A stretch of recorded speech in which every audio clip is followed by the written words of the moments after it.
Promo read. DCM works. Good. Oh shit, was that recording? Yeah. Hey guys, welcome back to another episode of the Art for Artists podcast, official podcast of DCM Works. I'm David, DCM, creative director, lead writer. As always, here with my co-host Ben. And singer, apparently. A singer, apparently. Today we're talking about the Duel of Fates fight scene. Yep. From the Phantom Menace. From the Star Wars Phantom film everyone hates. The film everyone nobody bloody likes. No.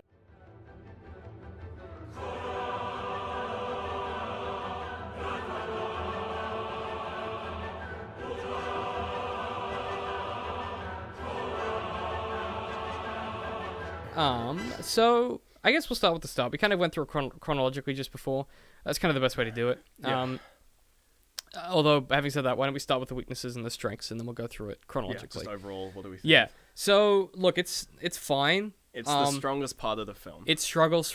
It's weighed down by the rest of the film. Yeah. It's a shame. The biggest flaw, and it's like the most obvious one when you're watching it, is just how it gets cut. Is the between film that it's in? Yeah, it Yeah. gets cut between the three other storylines that are going on. At the Yeah, same and it's bizarre. It doesn't need to happen. Yeah, it's just rough. And even if you because we skipped all the shit in the middle. Yeah. And you watch like where the parts of the fight scene end and where they begin. It's just like you can just putting them together would just be so much better. Yeah. It would be so much simpler and it would be cleaner. Yeah, and just a lot nicer. Which I will. as well. I'm gonna do that, and I'll put it on our channel, so you Yeah. can probably find that on our channel at the moment. And it's a shame. It is. You know, I think some of the other weaknesses we talked about. It's really hard to demonstrate injury. They don't do it well at all. They get kicked a few times. But that's kind of it. They don't really follow a lot of sort of. Is like with the lightsaber fighting itself, they keep everything in frame. Like when you see a lightsabers clash, they don't cut on the clash, but they still do the annoying American fight movie thing where they cut on kicks and things. You see it a lot in bad fight movies where someone will punch someone and it'll cut immediately on the punch connecting, and then it'll cut to them recoiling because the actors just don't know how to fight properly, and it makes it really hard. It makes it really hard to follow, and nothing looks like it's really connecting. Yeah, it's kind of the difference between a really bad fight scene and the Jackie Chan. Yeah, like Jackie Chan or Daredevil or something. And or Jet Li. but that's kind of why the lightsaber fighting's good, because you see it all. Especially, you see all the sabers hit. Yeah, especially towards the end where it's just Darth Maul and Obi-Wan, which is my favorite part. Yeah. You see every single hit. They just hold it, and you're like, yes, it's so satisfying. And they let us track. It's a tracking shot of them across the screen. And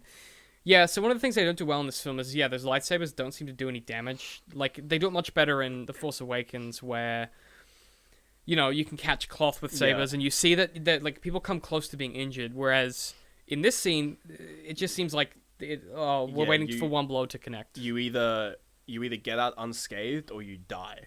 Yeah, that's the resolution to this fight scene. Which is fine, because the sabers are kind of supposed to be like that, but it doesn't work if you don't it doesn't work because the fight scene itself has to have you have to come out of it with bruised and bloodied, and they sort of try to they go, oh, Obi-Wan comes out of it emotionally hurt, but the acting doesn't really hold up. But what we need to see is that his robes have been singed and he's got a gash across his chest, and we need to see him injured and dirty I and almost sweaty. wish that he didn't lose his lightsaber, but it got damaged in the same way that maybe the same way that Darth Maul's lightsaber gets sort of broken. Yeah, it gets cut in half or whatever. Yeah. If his lightsaber, he didn't lose it, but it got cut in half, and he sort of keeps it as a memento. And maybe you see it in later films. Yeah. It's this broken lightsaber. It's like a callback. It's that's a takeaway of damage. Whereas he just sort of gets away unscathed, except for Obi-Wan dying. I mean, Qui-Gon Jinn dying. Yeah. Which is it's sad because I like Qui-Gon Jinn, but at the same time, the acting is just not really there to sort of properly portray. No one cried when Qui-Gon Jinn died. But the problem we didn't cry because we spent 5 minutes beforehand with other characters. Yeah. If that was the whole sequence, and you get to that point, and what they really need to do is they needed to play you get that Force theme, and then he stabs him, and what we needed is slow down to 75% speed, the Duel of Fates, as he walks over to Qui-Gon or something. That'd be beautiful. We don't see that. Or because when he dies, when Qui-Gon Jinn gets stabbed, and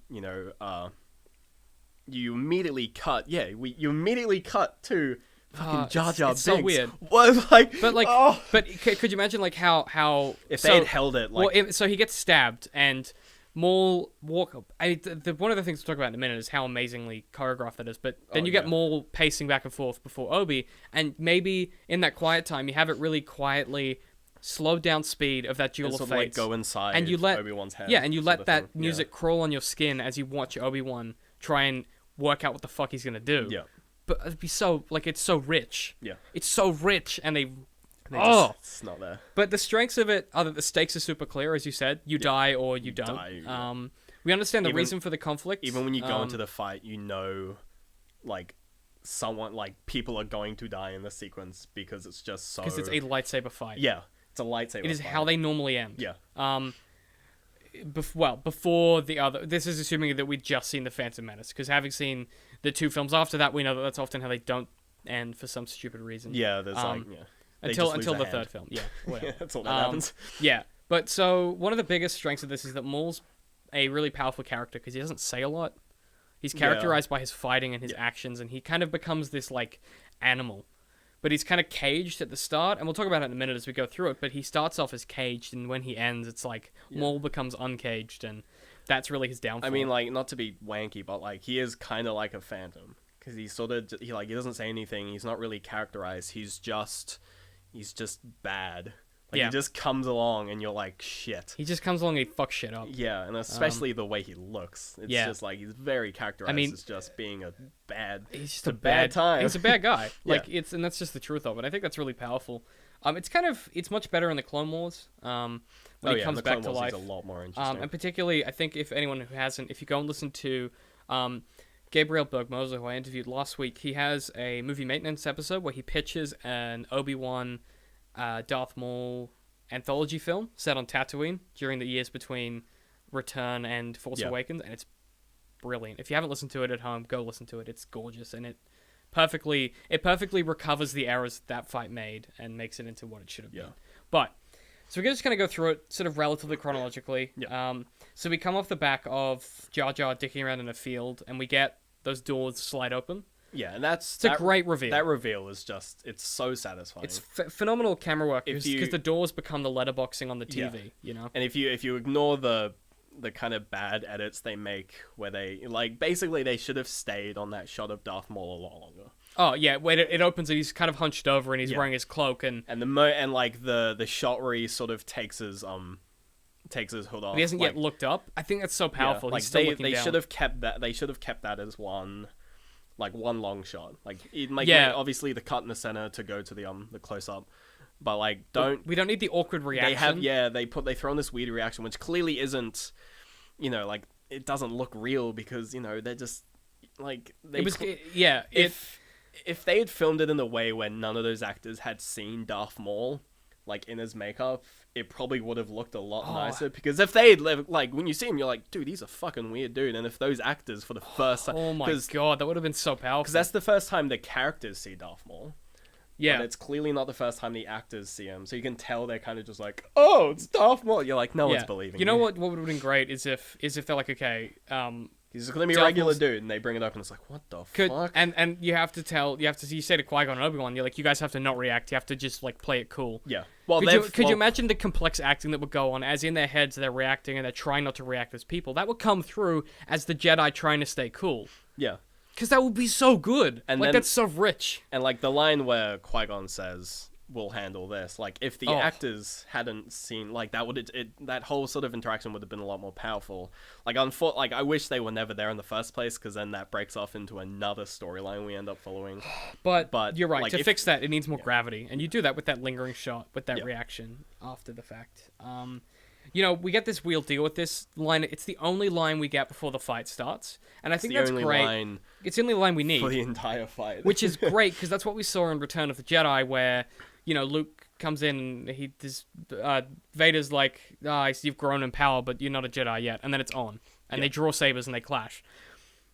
You don't need what we saw in the Clone Wars film, where you get this bunch of dialogue that we don't need, and they're testing each other's force strength, talking to each and other during the fight. They're like, oh, it's time to test. We can't decide it with the force. Test it with our lightsabers. You don't need that. What you need is that these characters know it's on. Yeah. Like Obi-Wan and Qui-Gon, they don't need Maul to be like, I'm a Sith. They go, fuck, it's on, which is great. So I think that's really, really powerful. And then we get the great derobing sequence. Yeah. Where it's kind of like, as you said, taking off their weighted armor. It's their weighted armor. It's their Dragon Ball Z weighted armor. And it signposts the stakes and the climax. Because we haven't seen them do this in a sword fight yet. No. The only sword fights we've seen are on the desert planet where he's wearing his robe, and at the start where they're wearing their robes. Yeah. And this is a great moment where they derobe for the first time, and the theme kicks in, and it's beautiful. And the thing is that Darth Maul, like, they all derobe. It's not just... Yes. It's not just, like, one or the other. Like, they, like, both sides understand that, like, if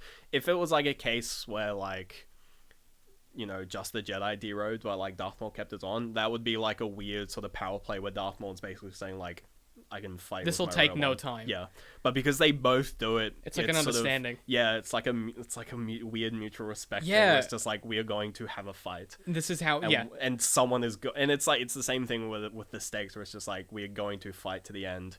No robes, none of this bullshit. Someone is gonna die. No Johns. Just it lets us know that this Force final this shit is real. like it's Ash has turned his cat backwards. Yeah, it's the same signpost, Then we get some weird stuff where Anakin ends up in space, which we don't need. But I think we can, from now on, we can just ignore just stupid cuts. What I'll do is I'll mention them to remind you of how annoying it is in the actual scene. Because what you miss is the build up to what comes next, which is usually something amazing, which is the problem. What we should see, and I think what could have made this really good, and this would have been, you couldn't do it now because they've obviously not filmed it, but like they derobe, and you get Maul. I think what we should have seen is Maul really slowly pull his lightsaber from his belt, and then fire off one blade, and then fire pause. Fire off one blade, pause, and then fire off the other blade. I mean, there is a slight pause between it when you see it, and it's satisfying, like seeing the one blade, and then. But it should be longer. I think because it's sort of like just before the one blade goes off, he fires the second one. It catches you off guard. I think if there was a pause, you'd be like, oh, something's happening, and then you see the other one, you're like, oh, that's why it's really long. But I think seeing it go like first one fired and the second one just fires out of nowhere, you're like, what the shit? The other thing that I would have done is I would have killed I know the music dims, but I would have killed it completely. I would have gone, because it goes da da da da da da da da dung da da dung. Yeah. What I would have done is I would have gone da da da da da da da psh psh like I would have held on that because it's such a powerful shit, they are totally that's the first sense you get that they might be outmatched. Because when you do that with the music, when you pull it off the beat, people notice. Yes. And they go, oh. Whoa, you're like, oh shit. And you bring the music back, I mean, like, it's oh. It's the reason the ending of Desolation of Smaug is so good is because there's a Smaug flies from the dwarven place and the entire score cuts off and the only sound is his flapping wings. Yeah. But it's really quiet and he flies over and he goes, I am fire, I am death, or whatever. And then complete silence, no score. Then you have Bilbo go, what have we done?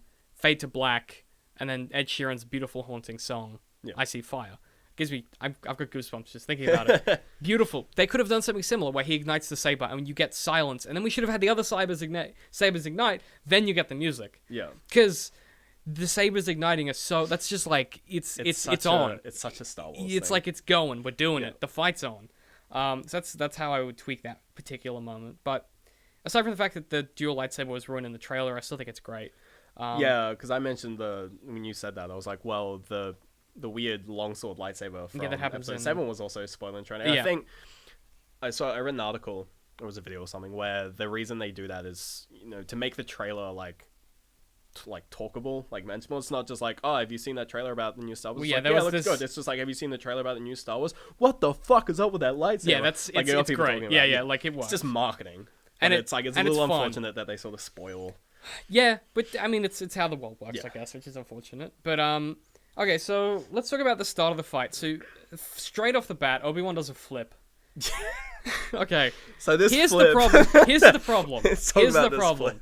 Is that you can start your fight with a flip. I don't care, but you can't start your fight with a flip that he will later use to kill Darth Maul. That will later. That will later get his apprentice's legs cut off for doing the very same thing.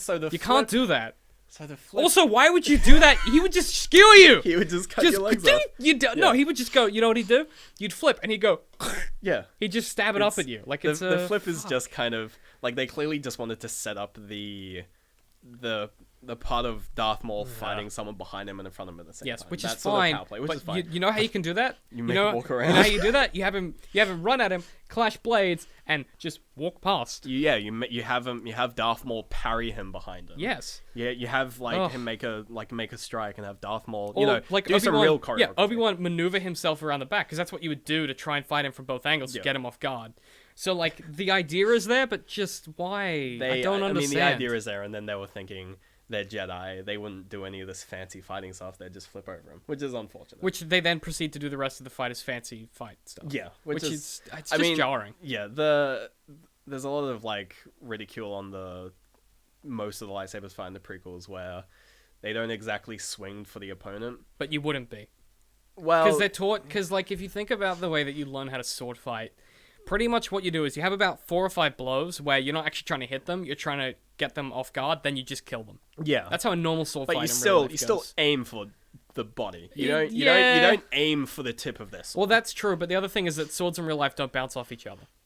No, swords are also heavy. Yeah. In real So life. like in lights, there's like bang. So the idea there would be like bang, and they would be slightly off balance. Then you come in with the lightsaber. Yeah. Like it makes sense. It just happens too much. But like I think if you just sort of like like whatever, real life sword fighting doesn't exist. If you sort of ignore that and you just look at the fight, the way whenever someone dies, basically Qui-Gon, it's not through just the traditional sword fighting clashes. It's something else. He gets like parried.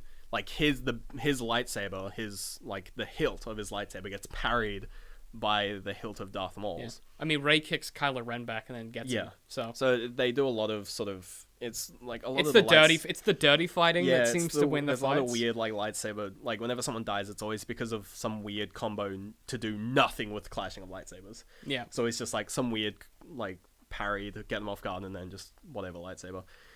But then you get like the flip that kills. But anyway, we'll get to that. Yeah, so we get a little bit of good fighting in the hallways. Maul does that weird thing where he uses a piece of debris to open the door, which is okay, but as we said, like it feels... It's just a bit too much. Yeah, I think if the door just opened behind them, no one would notice. Yeah, it's kind of unnecessary action exposition that we don't really need. Because he very overtly points at the object. Yeah, it's fine, because it lets us know that he can use the Force, which we need for later, because that's how he catches Qui-Gon off guard. But... Well, he catches Obi-Wan off guard with it. Yeah, sorry. Yeah. But what would be better is if he didn't use it, because that would catch Obi-Wan even more off guard. Yeah. So... It catches the audience off guard as well. Also, the thing, you mentioned this when we were talking about it, I really like the idea that way the environment is kind of bending to this fight scene. And it's like allowing them to fight. Yeah, the idea that it's just like, this fight is so important that even the building they're in knows that it shouldn't get in the way. It's like, I should just open because I don't want to be in the way of this fight. Which is great. Which is kind of funny. And you could just say it's like, oh, one of them just like force push the button. Like, you don't have to have that weird debris thing. Or I'm sure they have automatic doors. Yeah, like it's fucking Star Wars. Like... Yeah, it's... Yeah, plus, automatic hammer doors. Like, yeah, plus also the door opens automatically when they walk up to it when he's there the first time. So yeah, it clearly is an automatic door. Whatever. But anyway. Yeah, so then we get sort of this 2v1 thing, and we clearly start to realize that together they are an equal match for Maul, but separate, as we start to see them kind of flake off back and forth, the Jedi are really no match for Maul one-on-one. Well, I think it's more of like Maul, as soon as like it's in the 1v1 confrontation. Wow, confrontation. Fight between I can't words right now. The fight between when it's just Maul and Qui-Gon. Yeah, you never really see Maul like just immediately overwhelm Qui-Gon. So like you see it a lot through the fight. He's clearly just kind of toying with them. He's just like just blocking essentially. He's just playing defense. He's just waiting to sort of almost get into a situation where it's advantageous for him to do the final blow. I mean, he's kind of toying with them, and like what we start to realize is that Maul isn't even angry yet, and he's just going through the motions. Yeah, and whereas you see a lot more emotion. You see Qui-Gon get really focused. Yeah. As so that particular scene where Obi-Wan gets kicked off the ledge. Yeah, and sort of falls down a bit. You see Qui-Gon get like super focused, and he goes and he starts to repel Maul. That's the first time we see Qui-Gon really go in. Yeah, because at that point he's like, okay, it's just me. I have to. Yeah, I have to push. But the great conflict there is that Darth Maul seems to just be banging them away like it's nothing. Yeah. He's still going through the motions, whereas Qui-Gon is really focused and zen. Yeah. And so then we get sort of the beginning of the climax of the fight where they get sort of that first kick. Doors, yeah. This is great because we're kind of reminded that Jin and Maul aren't actually matched. It takes all of Jin's strength to actually, and focus, to keep repelling Maul. So that's good. We then get the introduction of the proper climax and the ultimate complication where we get those doors that come down. Weird laser doors. And this struggles with the conceit of the world because we saw at the start of the film they dash through a hallway in the heartbeat. At the very start of the film, you see them have super speed where they run away from the droids. Yeah. The droidicas. And this is and we know that people can do this in extended canon, but for some reason Obi-Wan forgets he can do this. Yeah, it's just a plot. It's just a plot hole. It's just a plot hole, which is fine. Yeah, which is whatever. We get some quiet time where you get Qui-Gon Jinn kneels, which is great, and he closes his eyes. He's meditating, and Maul is pacing like this wild animal. Yeah, and you see, and when Maul taps the field with his lightsaber, it's like it serves like two purposes. One, it's telling the audience like they can't just like it's not a door. They can't lightsaber through the door. This is blocking, but it's also as a way of showing just like Darth Maul's impatience. He's just like this stupid He's almost like seeing like, can I get through this wall? It's like, no, all right, I just have to wait. He's so keen to get it done with. Yeah. And again, like this quiet time has issues with the fact that it literally gets broken up by more action. There's a smash cut. There's a smash cut to an explosion, which is really jarring. Which is super. Because what we need there is just quiet. Yeah.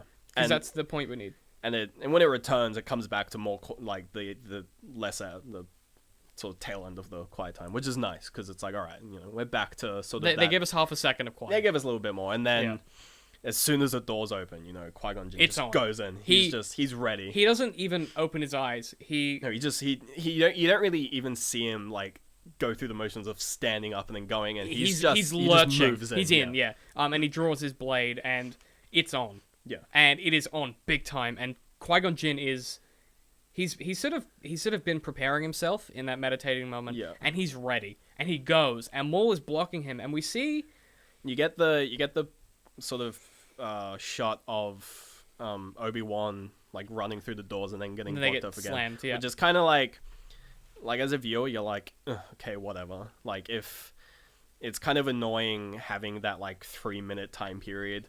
Yeah, because you want Obi-Wan to catch up, and be in the fight again, and having to wait another segment of time is kind of annoying. Yeah, and of course we're supposed to feel Obi-Wan's impatience, but we don't. We feel annoyed because we've had 3 minutes of other crap. And the problem is you can't it's not like the scene's made worse by the fact that Obi-Wan gets blocked twice, because when Obi-Wan gets blocked the first time, you get the really good quiet time of Qui-Gon meditating, which is if you just cut the scene so it's just the fight scenes, that quiet time's really good because it's like just at the start of the third act of the fight.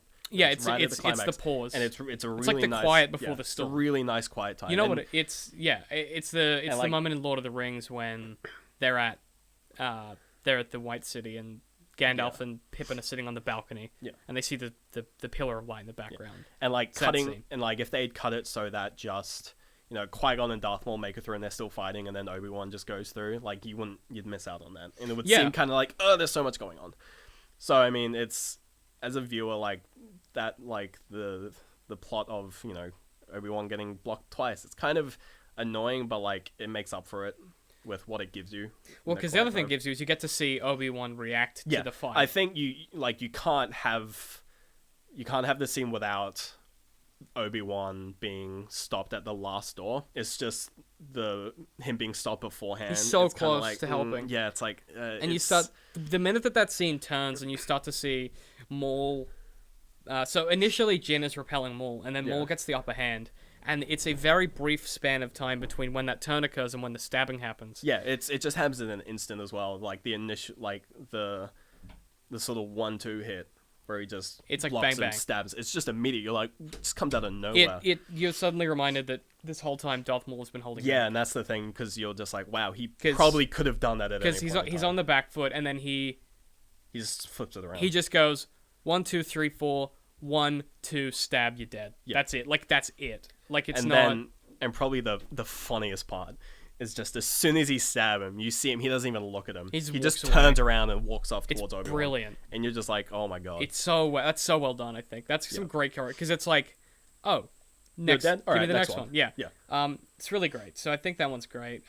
We get some awesome. It's more characterization of Darth Maul. It's fantastic. Then we get more pacing and waiting. And again, like before, we got sort of this caged animal that was waiting. Now we've got this is Darth Maul unleashed. He's ready. Like he's standing there. He's uncaged, and Obi-Wan has this look of like, oh, what the fuck am I gonna do on his face? Yeah. Then we get more quiet time that's ruined basically. You get another annoying cut. But then we get a great reversal of the earlier scene where Jin was meditating. Yep. Instead, Obi-Wan is in the same spot, but he looks terrified. Yeah, and he's it's this big sort of difference where you're thinking like, well, you know, in Qui-Gon Jinn, he was like meditating, but he got taken out. It's just like, you know, is this what's this kid who's freaking out? Yeah, it's like this is gonna be horrible. Like he's gonna get destroyed. And the fight that follows does a lot of really clever fake outs where they will do moves. You know, as soon as the door opens, it's just straight into the action. Obi-Wan launches, and it's like that's my favorite segment of the whole fight is just because it's a lot more visceral, it's a lot more close, it's a lot faster. So it's not fast and hard to watch because they hold the shot for a long time. Yeah, and you're able to see all the actions. The blade strikes are very sort of not repetitive, Deliberate. but they're deliberate, and it's like you see the entire shot. Yeah, it's probably some of the best lightsaber fighting in the prequels is that segment. it's almost up there with that initial fight scene in Revenge of the Sith where Obi and Anakin clash near the ship, and you get like a solid 30 seconds of them just clashing blades, and then they go into a hallway. But that first bit, that sequence where Obi-Wan and Maul are fighting, very similar, just like back and forth, and like Obi-Wan goes on tilt, like he just goes in. Yeah, and you get some really like really fake out moments where you think someone's just about to get stabbed. You get like a little small victory. They'll do a for motion Obi-Wan. that's very similar to how Qui-Gon just got killed, where they'll block with the hilt rather than the blade. Yeah. And then go for a swing, and it'll just like it in one. There's a great way he swipes it, and it destroys part of the lightsaber. Yeah. Or it'll swipe and it'll just miss, and you're just like, right on the edge of your seat. So you get really into it because that's when you start seeing that destruction. Yeah. And you're like, oh, something's gonna happen. And then they do they Well, just do the rug pull and yeah, gets force and pushed. so Obi-Wan is really like he looks physically like he's trying to keep up, and he's struggling like on his face. And Maul does this great flip that looks effortless. Yeah. And you're like, oh, Maul is still not really trying. Yeah. Like it's great. And then you get sort of, so Maul snarls, and then you get once again Maul uncaged, and he force pushes Obi-Wan. Yeah. Off the like at into this the point, center. you kind of forget that force pushing is a thing. Yeah, and You're it's, like, I think, okay. I think that's largely why it takes Obi-Wan off guard. Yeah, is that he's forgotten too because he's so into this fight. He's so focused on I'm going to slash him with my blade that he's almost he's like forgotten. He's become very one-dimensional. Yeah, he's forgotten that I'm a Jedi. He's forgotten about the Force. Yeah, but then you get the trade-off where he uses the Force. It's brilliant. It's very clever. So you get he's hanging on from the hanging on from the ledgy knob thing. And this is like the big hero at the mercy of the villain. And this is almost where it flips, where Darth Maul forgets about the Force. Wait, so what happens is Darth Maul sort of is so eager to kill this kid. He's like slashing. He's slashing. At the floor and he could force push this kid. Yeah, he could take him But out. he's so eager to cut him. He's like fucking slashing. And what you get is Darth Maul forgets that he's part of the Force, and Obi-Wan suddenly remembers. Yeah. And you get the beautiful music chime in, and you see the lightsaber, and you like, see in your mind, you're like, and there's this great scene where you pan up to Maul's face, and he sort of snarls, and then you go, Obi-Wan jumps, grabs the lightsaber, flips, unlimbers it, and buries it through Maul's chest, and it's the first real use of Force of Obi-Wan, and he realizes that to win, he has to let go of his emotion and focus. Yeah. Maul doesn't win because he doesn't let go of his he gets the upper hand through the use of the Force, but then he just sort of ignores it. It's a tool for him. Yeah. Whereas Obi-Wan realizes and remembers he's part of it, Yeah. and it works for him, and that's why you get that strike and thus his downfall. And that's a beautiful, and it's a beautiful moment. It could have been so rich. Like it's. The way that these fight scenes are constructed are such rich storytelling, and they're fucking ruined by just some odd cuts, some weird choices with like the way that they did. But I think particularly that initial fight where they fight through the doorway. There's some weird choices, but like that turn. Yeah, there's some in the start of the fight. There's some weird like camera shots where it's like they're sort of like they're wide angle, but the characters are really close. Yeah, and some weird overexposed long lens shots. Yeah, and, there's some weird camera shit going on with the CGI, but it sort of gets the last segment, basically the doors and onwards, are just great because that whole part is mostly practical, apart from the doors, obviously. Yeah, and you can tell because it's sort of the most real fight. It's the more real part of the feels fight. like, and I think the other thing is like it always feels like the blows are hitting, which is something that film really fails to do because they're hitting droids most of the time. Yeah. Whereas in that end sequence, you're like, oh, these strikes are actually it's actually a fight. Yeah, and you get the clipping the walls and all that other stuff, and I think that really adds to the sort of not even the melodrama or anything, but like it makes it feel more grounded. Yeah. And I mean the difficulty, and I've talked about this before, the difficulty with these prequels is there is so much good in them, but there's nowhere near enough good. No. It's like, you know what it's like? Someone said this the other day. They were like, the prequels are like the Bush Jr. presidency. Some good, but nowhere near enough. Yeah. You know, it's the same thing. It's like, Yeah. you know, it's probably the most political we'll ever get on this show. But yeah, like it's a shame. And there's such beautifully thought out fight scenes, and that, like the weight and the way that turns at the very end when he remembers the Force. Yeah. That moment is beautiful, and it's beautifully recreated in The Force Awakens when Rey closes her eyes and she goes. I mean, I think that's just a general sort of Star Wars trope. Yeah. Is just there will be fight scenes where they're on the back end and they will sort of use the Force. Well, it's remembering. Yeah, it's remembering like that they're even though it is a sci-fi universe, that there's this underlying mythical religious bullshit. Yeah. That they're all a part of, and it's like, okay, and it's like that they sort of like lock into it, and it's tapping into your inner focus. And like the Duel of Fates has like easily the best example of that in the prequels, because nothing else really has that. Yeah, I mean because when you think of the payoff, so the payoff for the Duel of Fates is he uses the Force to win. The payoff for this episode 2 doesn't have one because it's shit. But the payoff for the third film, when Anakin gets his legs cut off, isn't a Force thing.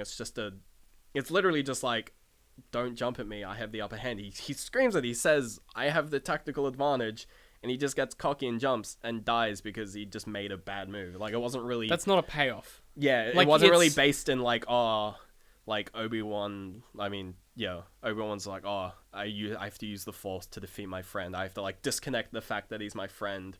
You sort of get that after where he's just like, he's like, oh, you were the chosen one, I hate you, like that bullshit. Yeah, and you don't need like he that. just dies because of a tactical error rather than one of the characters developing. Yeah, like I think it would have been interesting if like Obi-Wan sort of had to make a decision to actually attack him, not react. And like we'll talk about that when we eventually do an analysis of that scene. But I think in that Duel of 40-minute Fates, scene. Yeah, but I think in Duel of Fates, like the thing that makes it interesting is that the turn is so well conceived, and it's just bogged down by garbage. Yeah. And it's such a shame. Yeah. And like I could say, everything wrong with the prequels has been said 100 times.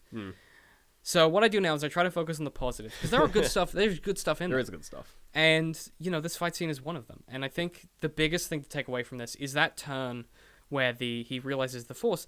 It's a great payoff, because the whole point of a fight scene is that some character changes afterwards. Yeah. And what happens is you start the scene with life, you end it with death, and the ultimate conclusion that you reach from Obi-Wan's character moves from this kid to this person that realizes, this Jedi that realizes that the Force is within him and is sort of this thing that he has to be mindful of. Yeah. And that kind of then becomes his character, where that's sort of, he doesn't necessarily obey the tenets as well as all the other Jedi, but he's really deeply connected to the Force. Yeah, and I think because, again, with the idea that in that fight scene, you either go out unscathed or you die, at least physically. Yeah.